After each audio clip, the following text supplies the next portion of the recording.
কৃষ্ণ সাগরে তুরস্কের মালিকানাধীন একটি অপরিশোধিত তেলবাহী ট্যাঙ্কারে ড্রোন হামলার ঘটনা ঘটেছে। তুর্কি পরিবহন মন্ত্রী আব্দুল কাদির উরালুগ্গু জানিয়েছেন, সিয়েরা লিওনের পতাকাবাহী বেসিকতাস নামক জাহাজটি রাশিয়ার নোভোরোসিস্ক বন্দর থেকে প্রায় 10 লাখ ব্যারেল তেল নিয়ে যাচ্ছিল।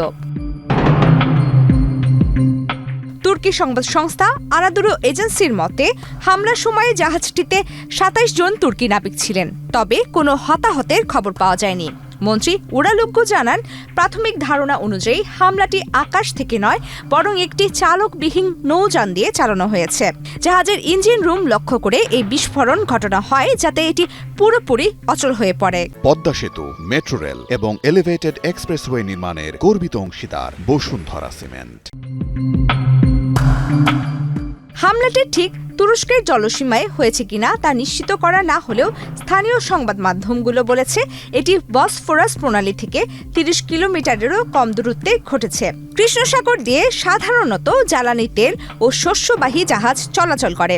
গুরুত্বপূর্ণ এই নৌপথে এমন হামলার ঘটনা সমুদ্রপথে পণ্য পরিবহনের নিরাপত্তা নিয়ে নতুন করে উদ্বেগ সৃষ্টি করেছে। এখন পর্যন্ত কোনো গোষ্ঠী এই হামলার দায় স্বীকার করেনি।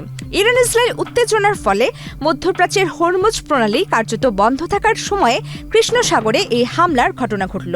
এটি ইঙ্গিত দিচ্ছে যে সংঘাতের ভৌগোলিক পরিধি ক্রমশ বৃদ্ধি পাচ্ছে। তুরস্ক শুরু থেকে এই অঞ্চলের উত্তেজনা প্রশমনে কূটনৈতিক প্রচেষ্টা চালিয়ে আসছে। প্রেসিডেন্ট এরদোয়ান মধ্যপ্রাচ্যের দেশগুলোকে আকাশসীমা রক্ষায় প্রতিরক্ষামূলক ব্যবস্থা নেওয়ার পাশাপাশি আলোচনার মাধ্যমে সমস্যা সমাধানের আহ্বান জানিয়েছেন। প্রমিতি কিবরে ইসলাম, বাংলাদেশ প্রতিদিন।